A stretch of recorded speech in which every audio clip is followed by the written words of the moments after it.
What up, guys? Carolina Jackpot time. Checking in on Tuesday morning. It's rainy outside for the second morning in a row. Hope everybody's having a good one. So, last night I started getting text messages after I'm already asleep from different people that, unfortunately, South Carolina Gamecocks tight end / wide receiver / do everything utility type person, Jaheim Bell, who wears number 0, has entered the NCAA transfer portal. The Gamecocks had 4 players enter the portal yesterday. 2 of them I'd never personally heard of.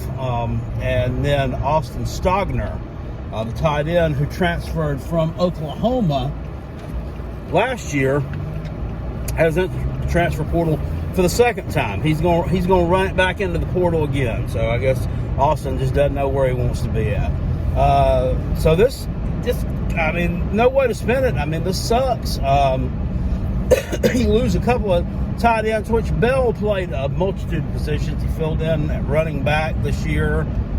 He's lined up at wide receiver. He's done a little bit of everything, really, for the Gamecocks. Had 497 yards worth of catches last year, the 2021 season. The bulk of that coming in the Duke's Mayo Bowl against UNC. And then this year, a little under 300 yards worth of catches.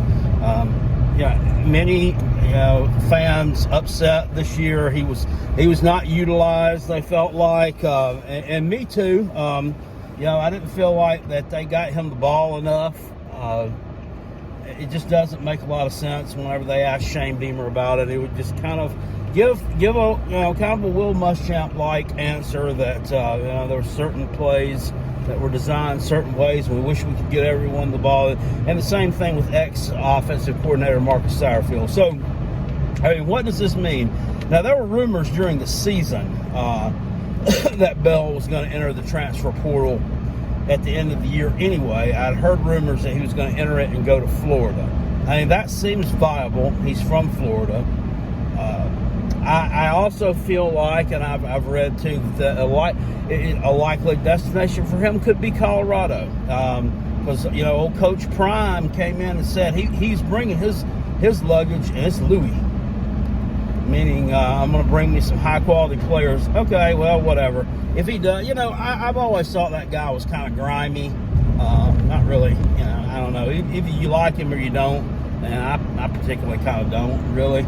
But at any rate, it is what it is. Just because he had success at Jackson State don't mean he's going to be successful at Colorado. I think he's going to might have a little bit of a tough time. But he might go out there and become the next Nick Saban. Who the hell knows, right? Anyway, Bell is gone. Nothing you can do about that now. And then Stogner gone. That leaves South Carolina. I think they have Travion Kenyon that returns at the tight end position. Nate Atkins, who was our offensive line coach, Greg Atkins, who I've referred on here as the Fat Arn Anderson. That's his dad. I believe he's out of eligibility. I'm pretty sure that I read that, that he enjoyed his time playing here, but I think he's done. So they're going to have some work to do there. Recruiting wise, South Carolina they're ranked right there about 15th, 16th in the country, depending on which book you're looking at. I'm looking at 24/7 composite, and the early signing day is coming up very soon. So, and it's really signing day almost. I mean, there's not a lot there. After that, you don't get to pick up a whole lot of players. I can't remember exactly how many we've got committed. I think 17, 18-ish committed for the 2023 class. Of course, the guy out of the Washington, D.C. area, I'm going to call him Nick Harbor. His first name is not Nick. It's Nicholas spelled a different way. It's still in play. That guy's a 5-star athlete on the defensive side of the ball. He could probably play a multitude of positions. And I think took a visit to Maryland this past week where he really enjoyed himself, which is great. I don't see Maryland as a destination school for anyone who wants to really better themselves in the world of college football. You can be coming to South Carolina, where you can compete at the highest level against the best teams in the country year in, year out. Now, I just said that, but Maryland played two playoff teams this year too. So I don't know. Anyway, hope he comes here. No way to spend that. I mean, the transfer portal, giveth, and the transfer portal taketh away.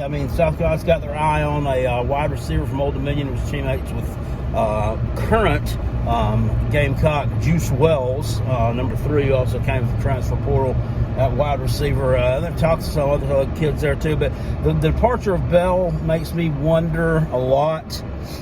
Because it seemed like he was all in, I guess, about being a Gamecock, really. I don't know if it means he was all in or not, but the other day I did see on Twitter where he kind of taken a pot shot at Tennessee's little drill that they had before, I guess it was their last practice, before the Vanderbilt game. It was their seniors' fun day or something. They were out there running at the tackling dummies and diving at them and, anybody's going to do something like that for their seniors. Come on. And he put it, he took had a little snippet video clip of it on Twitter. He says, "Is this the reason why we was able to ... I ain't going to go there." Something to that effect. So, yeah, he was joking around. So, I thought everything was good with the guy. I hadn't heard nothing lately. But, yep, enters the transfer portal. And it does giveth, it does taketh away. And, unfortunately, I hate to see the guy go. I think that there was potential for him to do a lot more at South Carolina, but it just wasn't the cards. And it leads to the question, leads you to wonder, who in the world is Shane Beamer going to hire for an offensive coordinator? There were talks about former Florida coach Dan Mullen. And, the Georgia fans and the Clemson fans and everybody else are going to sit here and laugh and make fun of that and poke fun at that hire and try to poke holes in it. But the reality is that he's a brilliant offensive mind. Obviously he's not very good at running a program. He let his fall apart and fall to the shitter last year after a close loss to Alabama, who was ranked number 1 at the time at home. His team just kind of fell apart. It's like they gave up. So he didn't hold his team together. Obviously, he didn't have a very strong program. I don't think he's a great program builder, but he's a good offensive mind. And with him as offensive coordinator, the Gamecocks would be dangerous. They'd be dangerous. He was the offensive coordinator there for Urban Meyer, years ago at Florida when they,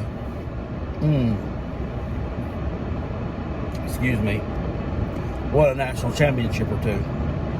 So there's that. I don't think he's probably going to come here, though. I've been reading that's highly unlikely. And then Kendall Briles, the offensive coordinator at Arkansas, it looks like that's less than a 10% chance of him coming to South Carolina. It says that Shane Beamer doesn't want someone. Maybe he doesn't really want someone who's going to employ all the spread principles and run this wide open spread offense. And I'm like, well, why not? Why not? Why would you not want that? Why don't you want to score points? And I don't know. So it makes me think he's looking for another freaking Marcus Satterfield. He's looking for another wet fart offensive coordinator. If it it boggles my mind, man. Boggles my mind. But I don't know. I don't get paid millions and millions of dollars a year to be the head coach. So I trust that you know what you're doing, but it leads you to wonder with the departure of these two guys off of the offensive side of the ball that were starters last year, what's going on and what's coming up with that. So Clemson lost a lot of players to the transfer portal yesterday as well. Of course, DJ Ukulele enters the portal, and then a host of other players enter the transfer portal as well. It's a different day and age in college football, and you either I've talked to a lot of people that are on Facebook and this, that, and other. Most of them on Facebook, because most of them are older, that are like, well, I don't like the way college football's headed. I don't like this. It's just being ruined. Well, oh my goodness. I'm dying out here today, making a video for you guys. I don't really like some of the principles either. I really don't. I don't particularly like that you can enter the portal a couple of times and really not penalized for it. That I don't like. The NIL stuff, you know, I mean, it is what it is. I mean, it's no different than them going out and getting a YouTube channel cranked up. So I'm fine with that. And we all know what it is. It's, you know, it's paying players. I mean, you can justify it any way you want to, but it is what it is, and it's the way that things are moving, right? I mean, like the old man here yelling at the sky at the grocery store, I ain't gonna go in there because they don't have nothing but that self-checkout in there. Well, I mean, learn how to use it. Learn how to use it. It's not that bad. So, I mean, I kind of feel the same way about the transfer portal. Yeah, it takes some getting used to, I guess, but you know, what else can you do? Because that's the way things are going. At any rate, that's about all I got to say about it. Hopefully South Carolina gets a good offensive coordinator hire made in the next few days. Hopefully we hear something, because you kind of need that with signing day right around the corner, and we're able to get some good pickups out of the portal as well. All right, guys, I'll see you all later. Appreciate it. Peace. I'm out of here. Go Gamecocks, and go Coach Beamer.